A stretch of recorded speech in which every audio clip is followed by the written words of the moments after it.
রিতা, আমি অফিসের জন্য বেরিয়ে যাচ্ছি। তুমি দাদাকে সময় মতো তুলে দিও আর নিজেও সময় মতো চলে যেও। ঠিক আছে ম্যাডাম।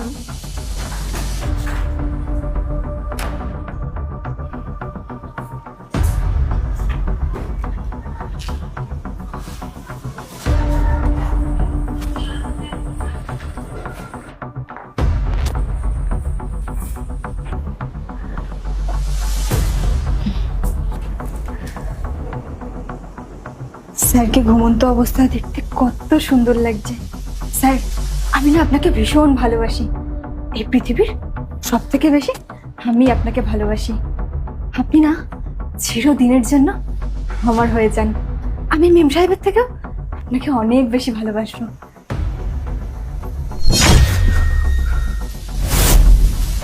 কি করছিস তুই এখানে? স্যার, আমি না এখানে একটা জিনিস নিতে এসেছিলাম। এখানে কি হচ্ছে? কিছু না ম্যাডাম, আমি না ওষুধ নিতে এসেছিলাম। ওটা সাহেবের বালিশের নিচে ছিল তো, তার জন্যই এসেছিলাম। কোন ওষুধ? আমার মাথাটা না খুব যন্ত্রণা করছিল, ওটার জন্যই ওষুধ নিতে এসেছিলাম। ও মিথ্যে কথা বলছে, ও কোনো ওষুধ দিতে আসেনি। জানো মেঘা, আমি যখন ঘুমাচ্ছিলাম না তখন আমি শুনেছি ও বিড়বিড় করে কি যেন একটা বলছিল। আর হ্যাঁ, ও আমাকে টাচ করারও চেষ্টা করছিল। আমি জানি না ওর মনের মধ্যে কি চলছে। জিজ্ঞেস করো ওকে ওর মনের মধ্যে কি চলছে। আরে ম্যাডাম, আমি তো আপনাকে বলতেই ভুলে গেছি, আমার না বিড়বিড় করার একটা বাজে অভ্যাস আছে। আর জানি না কিছুক্ষণ আগে হঠাৎ কি হয়ে গেছিল। আরে তার জন্যই তো আমি ওষুধ নিতে এসেছিলাম, আর তার সাথে সাথে আমার মাথা যন্ত্রণাও শুরু হয়ে গেছিল। ও কোনো ওষুধ নিতে আসেনি এখানে।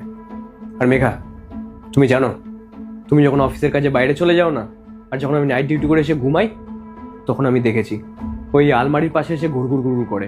আর শুধু আলমারির পাশে না, ও আমার পাশে এসেও ঘুরঘুর ঘুরঘুর করে। জানি না কি মতলব আছে ওর মাথায়। কি? তুমি এটা কি বলছো দীপ? দেখ রিতা, তোর কাছে এখনো সময় আছে, তুই সব সত্যিটা বলে দে। আমরা কিন্তু দুজনেই খুব ভালো করে জানি যে তুই এখানে কোনো ওষুধ নিতে আসিসনি।